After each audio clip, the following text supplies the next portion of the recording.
Hello friends. तो चलिए third paper के आगे के जो टॉपिक रह गए हैं उनको हम डिस्कस कर लेते हैं।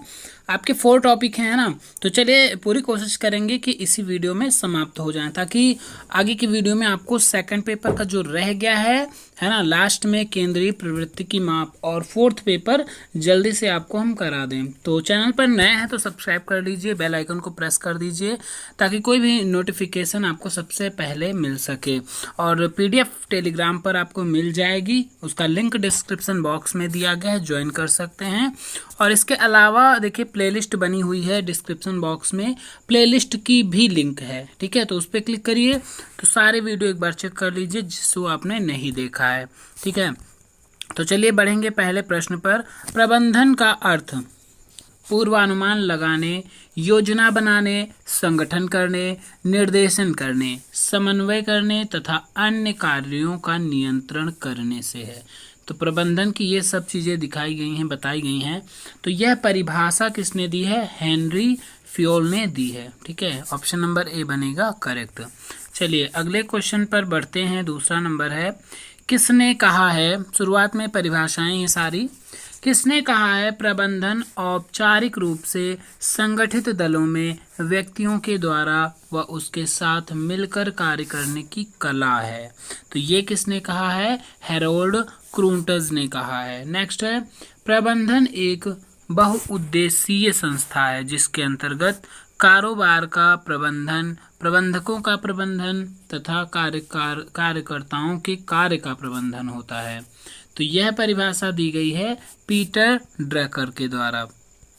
नेक्स्ट परिभाषा है आपकी, प्रबंधन यह जानने की कला है कि आप व्यक्तियों से वास्तव में क्या कार्य लेना चाहते हैं और फिर यह देखना कि वे उसको सबसे मितव्ययी तथा उत्तम ढंग से किस प्रकार पूरा करते हैं। तो यह कथन किसका है? F.W. टेलर का है। नेक्स्ट है, किसने कहा है कि प्रबंधन एक विशेष प्रक्रिया है जिसमें नियोजन, संगठन, उत्प्रेरणा एवं नियंत्रण शामिल होते हैं? तो ये कहा है जॉर्ज आर टेरी। तो आपकी 5 परिभाषाएं दी गई हैं, ठीक है। तो पांचों को यहाँ पर बता दिया गया है कौन किसकी है। चलिए अगला क्वेश्चन है, प्रबंधन एक विशिष्ट प्रक्रिया है, कैसी है?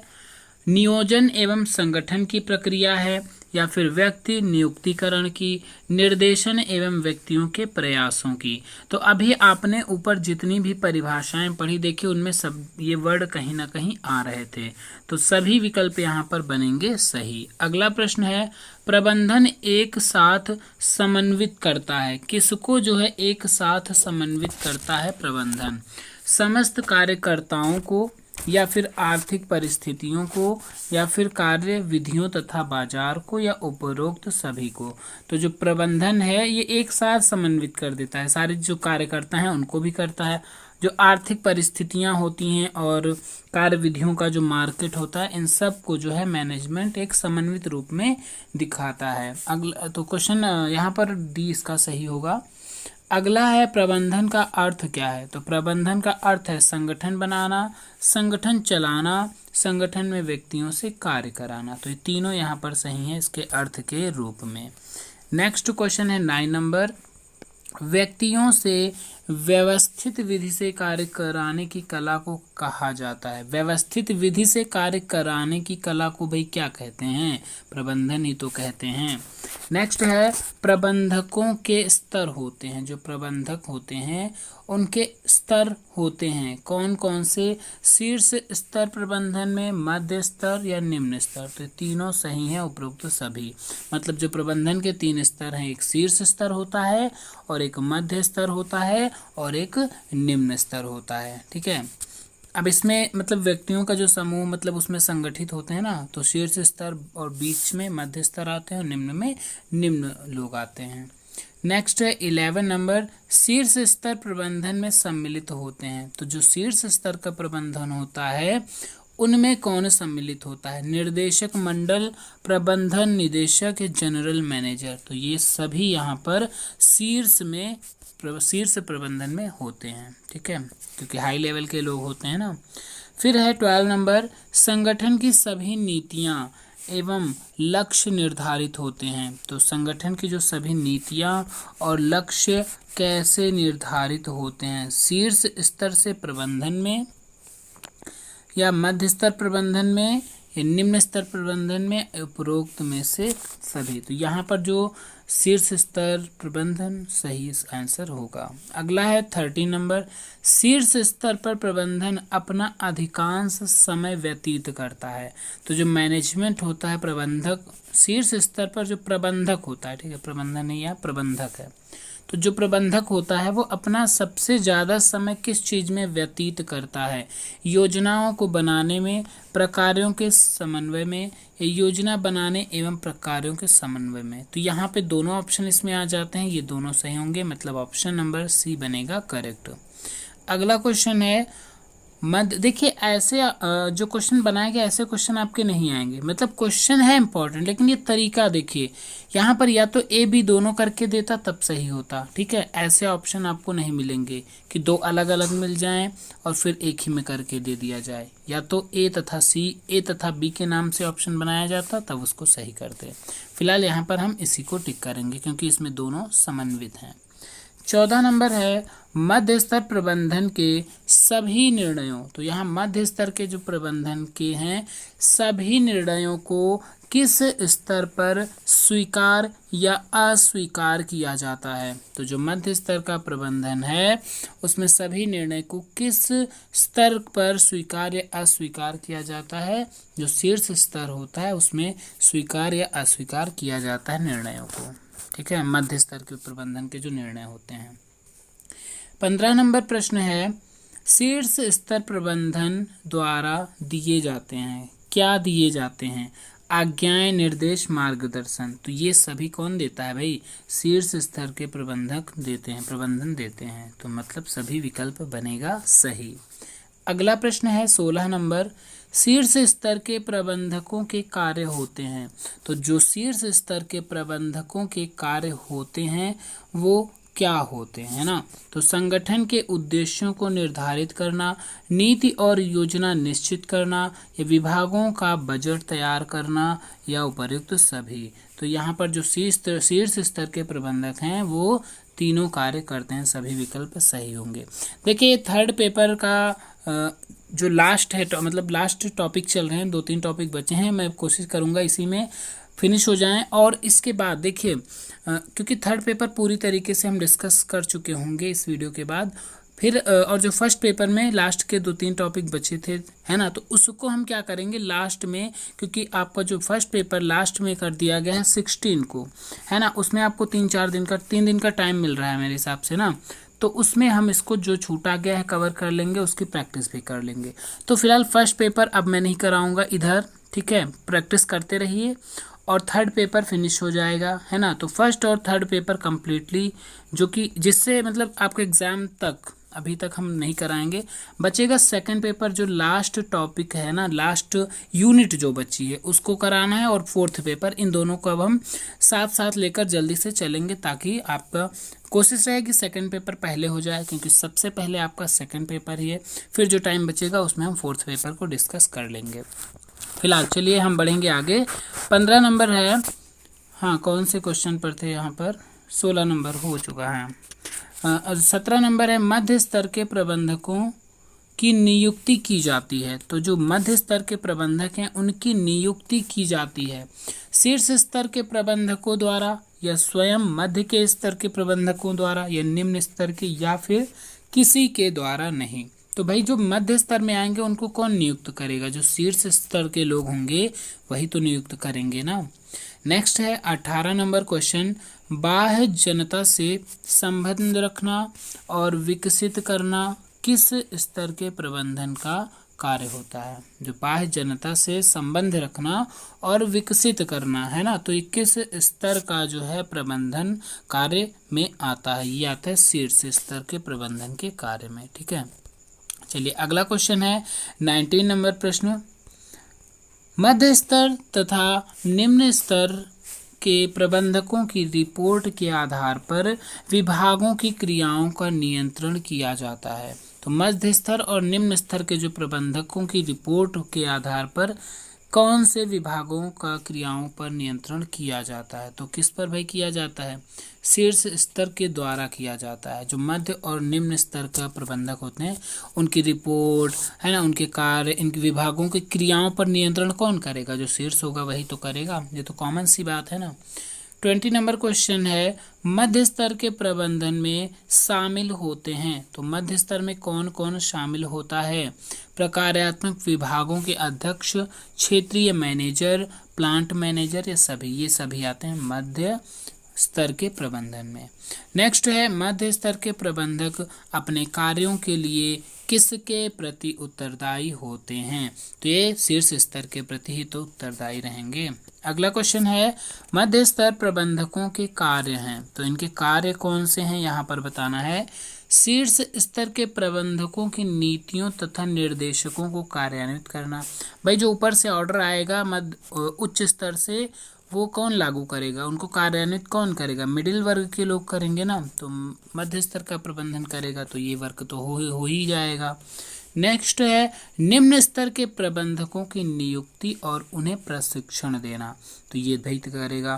भाई मध्य स्तर को शीर्ष वाला कंट्रोल में रखेगा, लेकिन जो निम्न स्तर है उसको तो मध्य स्तर का मतलब करेगा, जिम्मेदारी रहेगी। निम्न स्तर के प्रबंधकों के कार्यों का मूल्यांकन भी किया जाता है। इसका मतलब करेक्ट विकल्प ऑप्शन नंबर डी बनेगा। नेक्स्ट 23 है, उप इकाइयों की योजनाएं। जो उप इकाइयों की योजनाएं हैं किसके द्वारा तैयार की जाती हैं? तो किसके द्वारा उप इकाइयों की योजना? मध्य स्तर प्रबंधन के द्वारा तैयार करी जाती हैं। चलिए 23 हम देखेंगे। 24 नंबर, विभिन्न विभागों के बीच समन्वय कार्य किया जाता है। तो जो विभिन्न विभाग हैं उनके बीच समन्वय कार्य किया जाता है मध्य स्तर के द्वारा, शीर्ष या निम्न या सभी के द्वारा। तो जो विभिन्न विभाग हैं उनके बीच समन्वय, तो बीच समन्वय कौन करेगा? मध्य स्तर के प्रबंधन के द्वारा किया जाएगा। मतलब उच्च और निम्न के बीच के मध्य जो समन्वय का कार्य कौन? मध्य स्तर के प्रबंधक करेंगे। अगला है 25 नंबर क्वेश्चन, प्रकार्यात्मक कर्मचारियों के कार्यों का निरीक्षण किया जाता है। जो प्रकार्यात्मक कर्मचारी हैं उनके कार्यों का निरीक्षण किसके द्वारा किया जाता है? निम्न स्तर के द्वारा किया जाता है। अगला क्वेश्चन है 26 नंबर, निम्न स्तर प्रबंधन के कार्य हैं। यहाँ पर क्या इसके कार्य हैं? निम्न स्तर का जो प्रबंधन है, कर्मचारियों की क्रियाओं की योजना बनाना, या फिर कर्मचारियों को प्रशिक्षण देना, या फिर कर्मचारियों का निरीक्षण। तो कर्मचारियों के जो सारे हैं ये यही करता है कौन? निम्न स्तर। नेक्स्ट है, निम्न में से प्रबंध कौशल का प्रकार कौन सा है? जो प्रबंध कौशल है उसका कौन सा प्रकार है? परियोजना प्रबंध कौशल, समय प्रबंध कौशल, या आत्म प्रबंध कौशल, या उपरोक्त सभी। तो यहाँ ऑप्शन नंबर डी बनेगा करेक्ट, उपरोक्त सभी।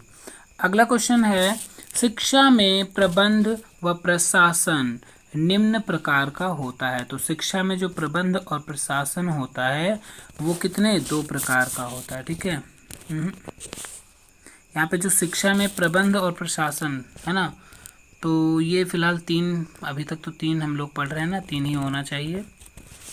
आंसर आपका यहाँ पर सी दिया है। ठीक है, तो इसको यहाँ पर आप लोग खुद क्लियर करेंगे, मतलब कि आपको क्लियर हो ही गया है ना कितने प्रकार का है। नेक्स्ट है, आत्म प्रबंधन कौशल के लिए आवश्यक है। तो आत्म प्रबंधन कौशल के लिए क्या आवश्यक है?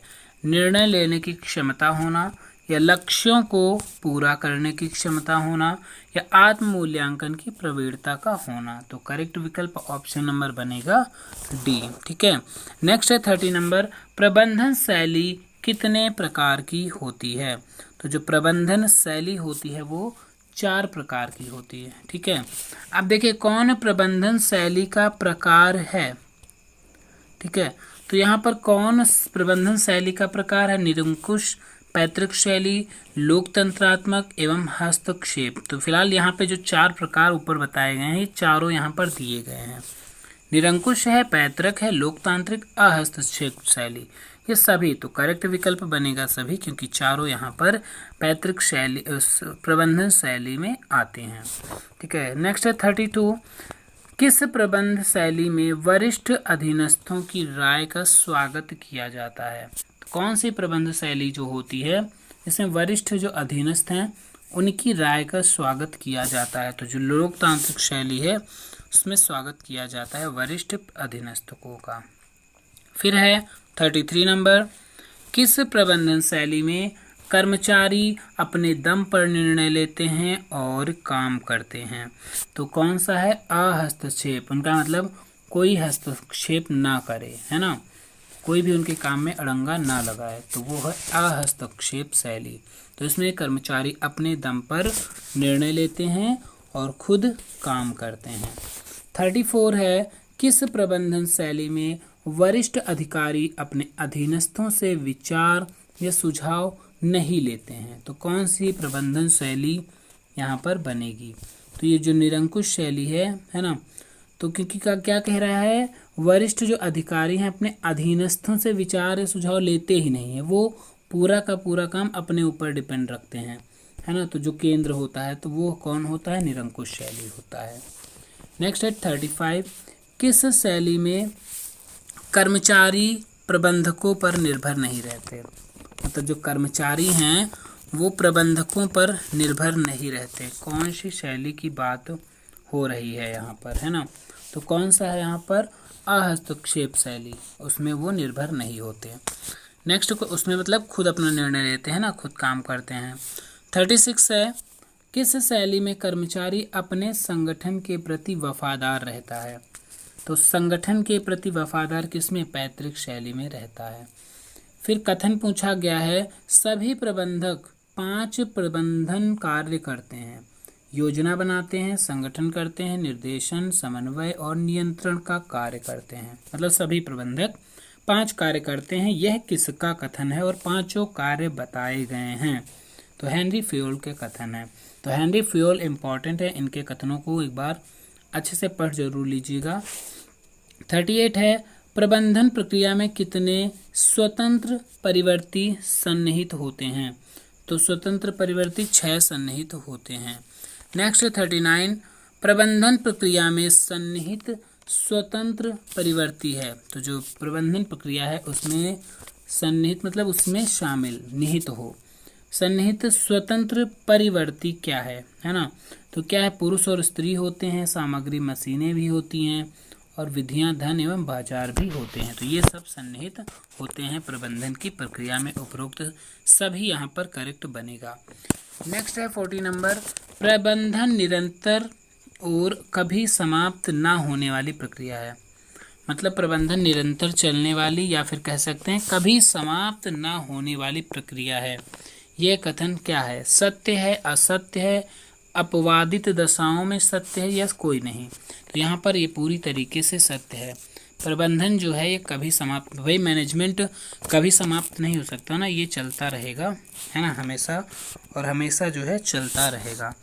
चलिए आगे हम देखेंगे। नेक्स्ट टॉपिक है हमारा कक्ष प्रबंधन, है ना, क्लासरूम का मैनेजमेंट कैसा होना चाहिए। फिलहाल चलिए देख लेते हैं जल्दी से इस टॉपिक को। बहुत बड़ा टॉपिक नहीं है, छोटे छोटे टॉपिक बचे हुए हैं, है ना। कोशिश रहेगी जल्दी से फिनिश करते हैं यहाँ पर। और पसंद आ रहा है वीडियो तो लाइक कर दीजिए और शेयर कर दीजिए जिसको इसकी ज़रूरत हो फिलहाल बस, और बाकी किसी को नहीं। नेक्स्ट है फर्स्ट नंबर, कक्षा प्रबंधन के कितने आयाम हैं? तो कक्षा प्रबंधन के 4 आयाम होते हैं, ठीक है। तो यहाँ पर अगला हम देखेंगे कक्षा प्रबंधन के प्रमुख आयाम हैं। कौन से यहाँ पर प्रमुख आयाम हैं? एक तो मनोवैज्ञानिक हो गया, है ना, एक सामाजिक और सांस्कृतिक हो गया और एक भौतिक और नैतिक हो गया। तो ये इसके आयाम सारे हो गए, मनोवैज्ञानिक, सामाजिक, सांस्कृतिक। देखिए यहाँ पर 4 हैं लेकिन ये भौतिक और नैतिक एक ही में कर दिया गया, जबकि अलग अलग होने दिखाने चाहिए। ये एक ही रहेगा, मनोवैज्ञानिक एक रहेगा, है ना। तो ये पूरे आपको यहाँ पर याद रखने हैं कक्षा प्रबंधन के मुख्य आयाम। अगला है थर्ड नंबर, शैक्षिक संस्थान की कार्यात्मक इकाई है। तो शैक्षिक संस्थान की कार्यात्मक इकाई, तो इकाई क्या होगी? कक्षा, कक्ष होगी। मतलब ऐसी छोटी से छोटी इकाई जहाँ पर एक कार्य किया जाता है। तो कक्षा, कक्ष है जहाँ पर ये कोई भी कार्य संपादित किया जाता है। ठीक है, नेक्स्ट है कक्षा प्रबंधन के भौतिक आयाम में सम्मिलित है। तो भौतिक आयाम में क्या सम्मिलित है? बैठने की व्यवस्था करना, प्रकाश की व्यवस्था, वायु व्यवस्था, या श्याम पट, ये सभी।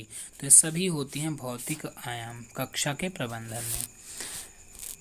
कक्षा प्रबंधन का मनोवैज्ञानिक आयाम है। तो मनोवैज्ञानिक आयाम कौन सा है? अभिप्रेरणा, अधिगम, खुलापन या स्वतंत्रता। तो जो अभिप्रेरणा होती है ये एक मनोवैज्ञानिक आयाम होता है। 6 नंबर है कक्षा प्रबंधन का नैतिक आयाम संबंधित है। तो जो नैतिक आयाम है वो किससे संबंधित है? छात्रों की भावनाओं से, छात्रों की अभिवृत्तियों से, या नैतिक पहलू से। तो जो नैतिक आयाम है इन सभी से संबंधित होता है, मतलब विकल्प बनेगा ऑप्शन नंबर डी। कक्षा का नेता होता है। तो भाई कक्षा के नेता की बात हो रही है। ठीक है, यहाँ पर स्कूल के नेता की बात नहीं की जा रही है। अगर स्कूल के नेता पूछा जाता तो ऑप्शन नंबर ए हम टिक करते हैं, लेकिन कक्षा का नेता कौन होता है? अध्यापक होता है। नेक्स्ट है कक्षा के सामान्य सिद्धांत किन पूर्व धारणाओं के रूप में है? तो जो कक्षा के सामान्य सिद्धांत किन पूर्व धारणाओं के रूप में है? आत्मनियंत्रण, समझ, स्वीकृति, मनोवैज्ञानिक सिद्धांत तथा उत्पादन का, यह सभी। तो ये यहाँ पर सभी बनेंगे सही। नेक्स्ट है 9 नंबर क्वेश्चन, कक्षा प्रबंधन के विशिष्ट सिद्धांत हैं। तो विशिष्ट सिद्धांत कक्षा प्रबंधन के पूछे गए हैं। नियोजन भी होगा, प्रोत्साहन भी होगा, जिम्मेदारी भी होगा। करेक्ट विकल्प ऑप्शन नंबर डी।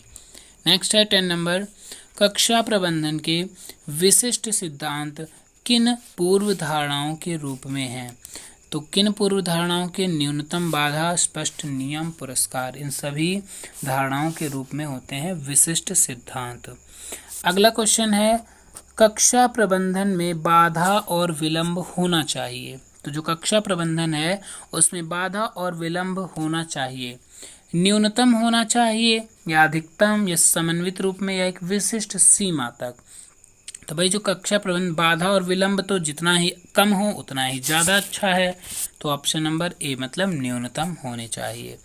12 नंबर है प्रश्न, कक्ष प्रबंधन की प्रमुख समस्याएं क्या हैं? तो समस्याओं की बात करें अगर हम, अपर्याप्त प्रकाश और वायु, मतलब अगर अपर्याप्त मतलब कम होना है ना, तो पर्याप्त ना मिल पाना, प्रकाश और वायु, तो ये भी एक समस्या है। भाई मान लीजिए क्लासरूम में आप पढ़ाने गए है ना, और वहाँ पर पर्याप्त लाइट ना हो और एयर आने की व्यवस्था ना हो, हवा है ना, तो वो क्या होगी? एक समस्या ही तो होगी बच्चों के लिए और आपके लिए भी।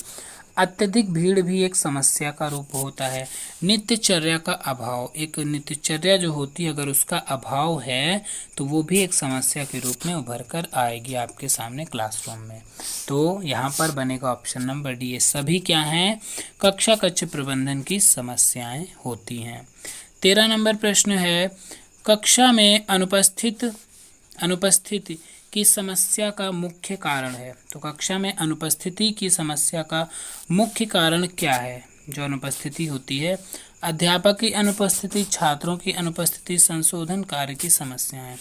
तो ये जो सभी समस्याएं हैं ये क्या हैं? अनुपस्थिति की समस्या का कारण होती हैं, चाहे वो अध्यापक की हो, चाहे वो छात्रों की हो, चाहे वो किसी संशोधन कार्य की समस्या को लेकर हो। तो सभी विकल्प बनेंगे सही। नेक्स्ट है 14 नंबर, कक्ष के प्रमुख घटक हैं। तो कक्ष के प्रमुख घटक क्या हैं? ये तो पता ही होगा, अध्यापक भी है, छात्र भी है, और मध्यस्थ चर मतलब जो पाठ्यचर्या होती है। चलिए अगले क्वेश्चन पर बढ़ेंगे। 15 नंबर प्रश्न है, कक्ष के महत्वपूर्ण मध्यस्थ चर कौन है? महत्वपूर्ण मध्यस्थ चर, विषय वस्तु, शिक्षण उद्देश्य एवं विधियां, शिक्षण की सूक्तियां। तो ये सभी यहाँ पर मध्यस्थ चर में आते हैं। ठीक है, नेक्स्ट है कक्ष के, अब देखिए मध्यस्थ चर मतलब एक होता है शिक्षक जो स्वतंत्र चर होता है ना, और एक छात्र होता है जो अधीनस्थ चर होता है। लेकिन एक मध्यस्थ चर जो होता है जिससे पाठ्यचर्या पाठ्य है ना, जो मतलब अंतःक्रिया का साधन हो दोनों के बीच। तो चाहे वो विषय वस्तु हो, चाहे उद्देश्य हो, चाहे विधियां पढ़ाने की हों, चाहे शिक्षण की सूक्तियां हों, ये सभी मध्यस्थ चर में आ जाएंगी। नेक्स्ट है कक्षा कक्ष के मध्यस्थ चर विषय वस्तु में सम्मिलित हैं। तो मध्यस्थ चर जो होते हैं उस विषय वस्तु में क्या सम्मिलित है? शब्द, प्रत्यय तथा तथ्य, या फिर सिद्धांत, नियम या शाब्दिक भाषा। तो सभी यहाँ पर बनेंगे करेक्ट। नेक्स्ट है मध्यस्थ चर शिक्षण उद्देश्य के अंतर्गत क्या क्या आते हैं? तो जो मध्यस्थ चर शिक्षण उद्देश्य हैं इसके अंतर्गत ज्ञानात्मक उद्देश्य भी आते हैं, भावात्मक और मनोक्रियात्मक, ठीक है, क्रियात्मक जिसे बोलते हैं। तो यहाँ पर सभी विकल्प बनेंगे सही। नेक्स्ट है 18 नंबर क्वेश्चन, कक्षा प्रबंधन में शिक्षक की मुख्य भूमिका किस रूप में होती है? तो जो शिक्षक की भूमिका होती है किस रूप में? एक अध्यापक के रूप में होती है, एक प्रबंधक के रूप में और एक नेता के रूप में भी होती है। तो करेक्ट ऑप्शन नंबर डी बनेगा यहाँ पर सभी। नेक्स्ट है 19 नंबर, कक्षा प्रबंधन में अध्यापक की भूमिका कुछ अन्य रूपों में भी महत्वपूर्ण है। तो कैसे अन्य रूपों में महत्वपूर्ण है? दार्शनिक रूप में, निर्देशक के रूप में, अनुसंधानकर्ता के रूप में, सभी। तो जो कक्षा प्रबंधन में अध्यापक की भूमिका इन सभी के रूप में महत्वपूर्ण होती है। ऑप्शन नंबर डी है करेक्ट इसमें। 20 नंबर क्वेश्चन है, कक्षा कक्ष प्रबंधन की आवश्यकता किन कारणों से होती है? क्यों इसकी आवश्यकता होती है कक्षा कक्ष प्रबंधन की? प्रभावशाली शिक्षण के लिए, बिल्कुल सही भाई, प्रभावशाली शिक्षण हो इसीलिए तो कक्षा का प्रबंधन अच्छे से किया जाता है। समय का समुचित प्रयोग भी करने के लिए होता है और योग्यता सामूहिकरण के लिए भी। तो मतलब ऑप्शन नंबर डी बनेगा यहाँ पर करेक्ट। नेक्स्ट है 21, कक्षा कक्ष के महत्वपूर्ण मध्यस्थ चर में शामिल है। तो ये तो अभी ऊपर पूछा ही गया था, इसमें सभी होगा। शिक्षण कौशल भी होंगे, संप्रेषण की योग्यता भी होगी और शिक्षण की प्रविधियां या विधियां भी होंगी। चलिए अगले क्वेश्चन पर बढ़ेंगे, टॉपिक ये भी फिनिश होता है। अंतर्द्वंद, कॉन्फ्लिक्ट, है ना। कॉन्फ्लिक्ट क्या है? अर्थ, इसका प्रकार एवं इसके स्रोत। तो मीनिंग, टाइप्स एंड सोर्सेस। तो चलिए अंतर्द्वंद क्या है भाई? द्वंद मतलब क्या होता है? युद्ध एक तरीके से। अब अंतर्द्वंद मतलब अपने आप में द्वंद होना। क्या भाई? किस चीज का द्वंद, है ना। तो जैसे एक हिसाब से होती है जलन टाइप में, सिंपल भाषा में समझिए। मान लीजिए आप पढ़ रहे हैं, है ना, और आपके सामने वाला आपसे आगे निकलना चाहता है, या फिर वो कहीं ना कहीं आपको ऐसी चीज नुकसान पहुंचाने की सोचता रहता है कि आप उससे आगे ना निकल जाएं। मतलब एक एग्जाम्पल में दे रहा हूँ, ठीक है। बाकी अभी क्वेश्चन आएंगे तो कॉन्सेप्ट क्लियर होता ही रहेगा। तो ये अंतर्द्वंद है, मतलब अपने मन ही मन में एक युद्ध टाइप में लड़ना, ठीक है। तो किस चीज़ से? मन के युद्ध को यहाँ पर डिस्क्राइब किया गया है अंतर्द्वंद के रूप में, ठीक है। तो ये कई क्षेत्रों में होता है और इसे टाला नहीं जा सकता, ये जरूर होता है, ठीक है, क्योंकि इसके कुछ मनोवैज्ञानिक कारण भी होते हैं। चलिए फिलहाल हम आगे देखते हैं। अंतर्द्वंद एक ऐसी, अब देखिए इसमें क्या है आपको क्लियर होता चलेगा। अंतर्द्वंद एक ऐसी प्रक्रिया है, अंतर्द्वंद एक ऐसी प्रक्रिया है जिसमें एक पक्ष यह देखता है कि अन्य पक्ष ने ऐसी क्रिया की है या करेगा जो उसकी अपनी रुचि के विरोध में है। मतलब अपनी रुचि के विरोध में है। क्या कह रहा है?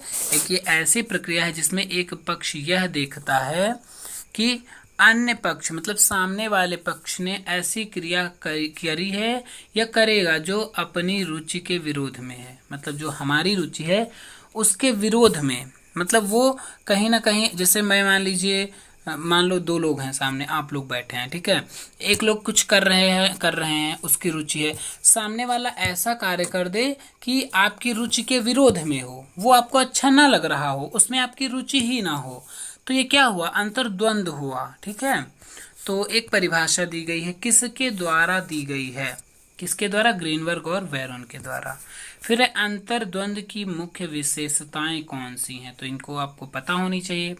यह किसी तत्व के दो या अधिक पक्षों में असंगतता के कारण उत्पन्न होता है। असंगत होना, दो लोग अपोजिट थिंकिंग के हैं तो उनमें अंतर्द्वंद होगा, ठीक है। इसमें कोई व्यक्ति उपलब्ध विकल्पों में से किसी का चयन करने में सक्षम होता है। यह गत्यात्मक प्रक्रिया भी है। तो सभी विकल्प यहाँ पर बनेंगे करेक्ट। नेक्स्ट क्वेश्चन है, अंतर्द्वंद के विभिन्न दृष्टिकोण में मुख्य है। तो जो विभिन्न इसके दृष्टिकोण है उनमें मुख्य क्या है? परंपरावादी दृष्टिकोण है, मानवीय संबंधों का दृष्टिकोण है, या फिर अंतःक्रियावादी दृष्टिकोण, या सभी। तो जो अंतर्द्वंद के विभिन्न दृष्टिकोण हैं वो तीनों होंगे। ठीक है, यहाँ पर परंपरावादी, मानवीय और अंतःक्रियावादी। चलिए आगे बढ़ेंगे। 4 नंबर है, किस दृष्टिकोण की मान्यता है कि अंतर्द्वंद को उपेक्षित किया जाना चाहिए? तो किसकी यह मान्यता है, किस दृष्टिकोण?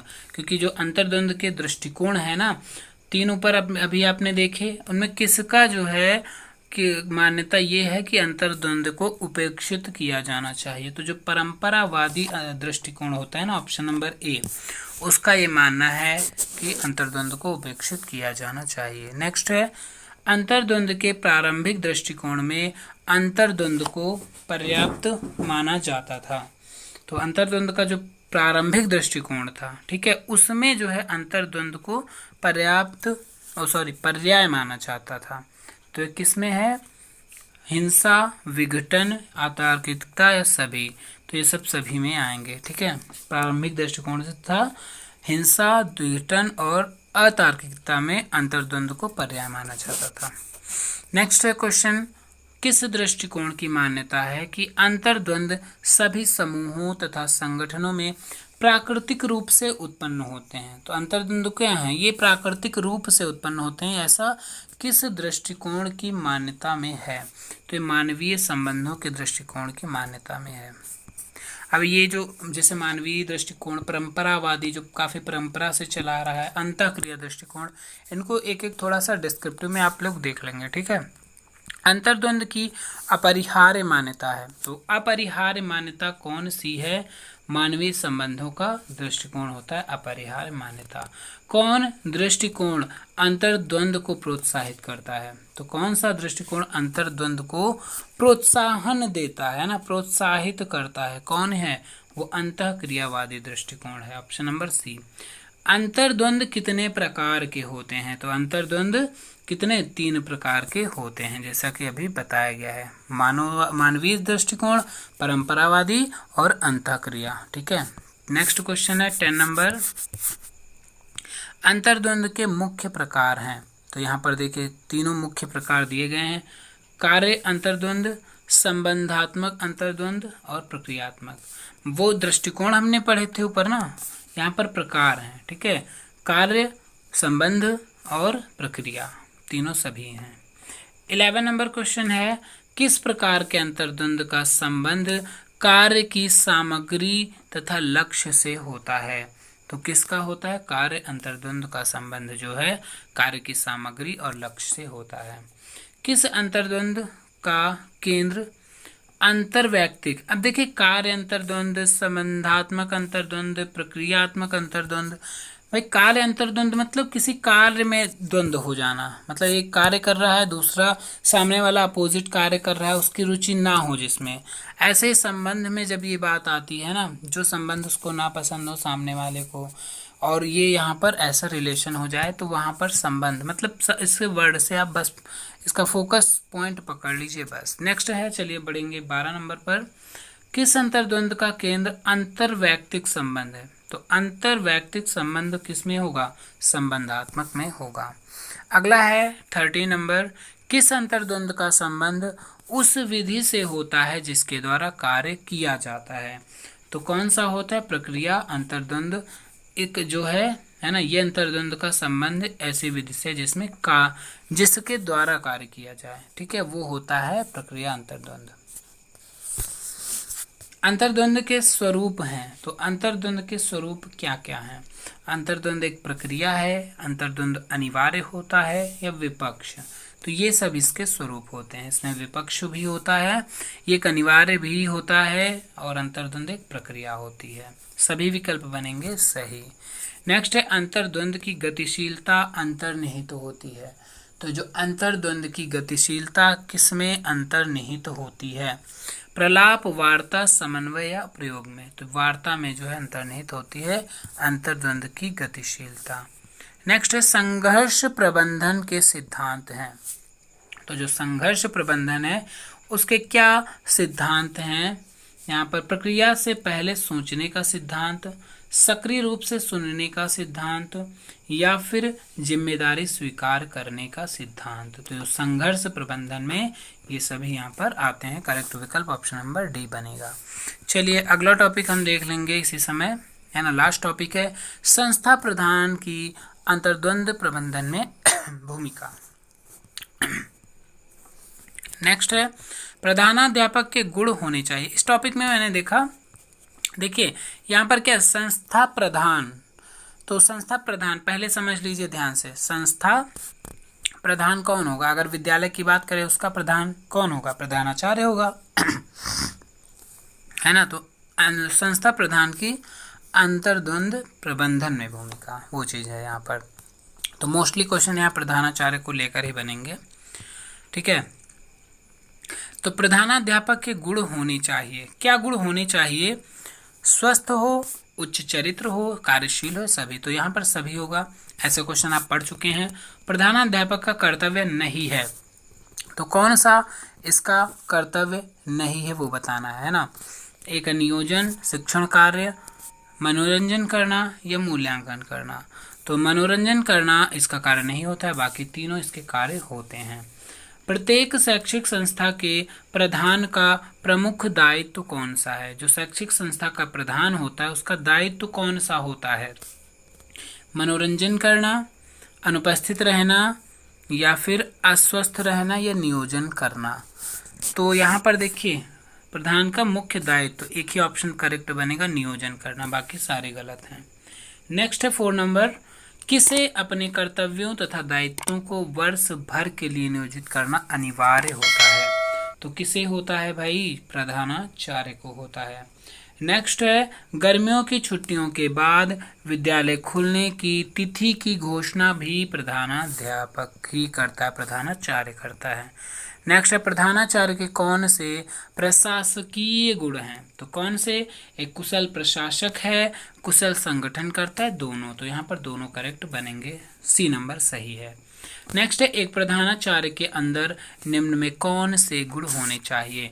उच्च चरित्र होना चाहिए, कार्यशील होना चाहिए, नेतृत्व की क्षमता भी होनी चाहिए। मतलब करेक्ट विकल्प ऑप्शन नंबर डी। ऐसा क्वेश्चन में कोई प्रॉब्लम नहीं आनी चाहिए, आई थिंक, है ना। तो 8 नंबर क्वेश्चन है निम्न में से कौन प्रधानाचार्य के व्यक्तित्व से प्रभावित होते हैं? तो कौन होते हैं व्यक्तित्व से प्रभावित, यहाँ पर ये बताना है।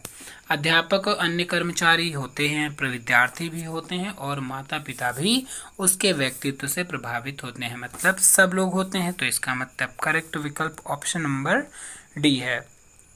नेक्स्ट है यहाँ पर निम्न में से किसने लिखा है कि एक अच्छा प्राचार्य केवल विद्वान ही नहीं होता अपितु वह एक चरित्रवान व्यक्ति भी होता है? तो यह लिखा है V.S. झा ने। नेक्स्ट है किस लेखक ने कहा है अपने सहयोगी दल के नेता के रूप में प्रधानाध्यापक का कर्तव्य है कि वह अपने आप में वांछित स्तर रखे, है ना। तो यह किसने कहा है? रायबर ने। नेक्स्ट क्वेश्चन है 11 नंबर, प्रधानाचार्य द्वारा छात्रों में किसका विकास किया जाता है? तो किसका विकास किया जाता है प्रधानाचार्य द्वारा? आत्मविश्वास, उत्तरदायित्व की भावना, या संघ की भावना। तो सभी कार्य यहाँ पर इनका विकास किया जाता है एक छात्र के रूप में, मतलब छात्रों के अंदर। 12 नंबर प्रश्न है प्रधानाध्यापक का मुख्य दायित्व निम्न में से किस स्तर पर नियोजन करना है? तो किस स्तर पर नियोजन करना है? विद्यालय खुलने के पूर्व, या फिर विद्यालय खुलने के दिन, या सत्र के दौरान, या फिर सभी? तो यहाँ पर सभी के दौरान उसको वो कार्य करना अनिवार्य होता है, मतलब पूरा नियोजन करना।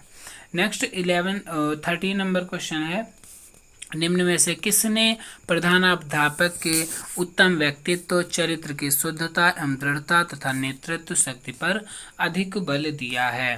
तो रेगनर, या फिर वार्ड रीडर, या फिर ब्रे। तो यहाँ वार्ड रीडर और ब्रेन दोनों ने, बी और सी ने दोनों ने बल दिया है इन चीज़ों पर। 14 नंबर है प्रधानाचार्य के व्यक्तिगत गुण के अंतर्गत नहीं आता। राजनैतिक गुण नहीं आता, या सामाजिक और नैतिक गुण नहीं आता, या संवेगात्मक गुण नहीं आता, या फिर बौद्धिक। तो बौद्धिक आता है, संवेगात्मक आता है, सामाजिक और नैतिक आता है, लेकिन राजनैतिक गुण उसमें नहीं आता एक प्रधानाध्यापक में। ठीक है, प्रधानाचार्य का जो व्यक्तिगत गुण होता है, राजनैतिक गुण हो या ना हो उस पर कोई प्रभाव नहीं पड़ता। नेक्स्ट है प्रधानाध्यापक के व्यावसायिक गुण के अंतर्गत आता है। तो जो प्रधानाध्यापक का व्यावसायिक गुण है, विद्वता आती है, निष्ठावान, व्यावसायिक ज्ञान, उपयुक्त, सभी। तो फिलहाल यहाँ पर ऑप्शन नंबर डी सभी बनेंगे। ठीक है, और देखिए इसके अलावा 2 क्वेश्चन बचे हैं, और इससे पहले एक बात सुन लीजिए। थर्ड पेपर जो कि लास्ट क्वेश्चन पर हम पहुँच गए हैं।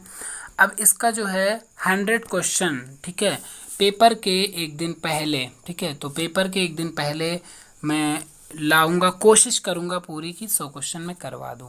ठीक है, बाकी अब थर्ड पेपर आपका कंप्लीट हो चुका है। जिन्होंने सारे पार्ट नहीं देखे हैं प्लेलिस्ट में चले जाइए, लिंक डिस्क्रिप्शन में है, सारे पार्ट एक बार रिवाइज कर लीजिए। ठीक है, मतलब देखा नहीं है तो देख जरूर लीजिए, और इम्पॉर्टेंट चीज़ें क्या हैं हमने बीच बीच में बताई भी हैं।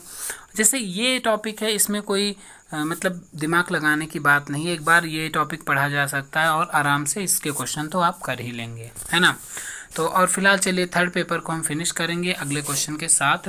एक प्रधानाचार्य के अंतर्गत कौन सा व्यावसायिक गुण नहीं है? तो कौन सा व्यावसायिक गुण नहीं है? व्यावसायिक ज्ञान, उच्च चरित्र, विद्वता या निष्ठावान। तो व्यावसायिक गुण की बात हो रही है। व्यावसायिक गुण में व्यावसायिक ज्ञान होना चाहिए, विद्वता भी होनी चाहिए, निष्ठावान भी, लेकिन इसमें जरूरी नहीं उच्च चरित्र हो। ठीक है, क्योंकि व्यवसाय के गुण की बात हो रही है। नेक्स्ट है प्रधानाध्यापक का प्रशासकीय गुण है। तो प्रशासकीय गुण कौन सा है? कुशल प्रशासक, नेतृत्वकर्ता या कुशल संगठनकर्ता। तो प्रशासकीय गुण में कौन आता है? प्रशासक और कुशल संगठनकर्ता। मतलब अच्छा प्रशासक होना चाहिए और संगठित करना चाहिए, लोगों को संगठन के रूप में कार्य करने के लिए उसका कार्य किया जाता है। किसके द्वारा? प्रधानाध्यापक के द्वारा। तो करेक्ट विकल्प यहाँ पर ए और सी दोनों बन जाएंगे। तो चलिए यहाँ पर फिनिश होता है। अगर पसंद आया तो वीडियो को लाइक कर दीजिए। फिलहाल अब मैं आगे यही कहूँगा कि मिलेंगे नेक्स्ट वीडियो में। धन्यवाद।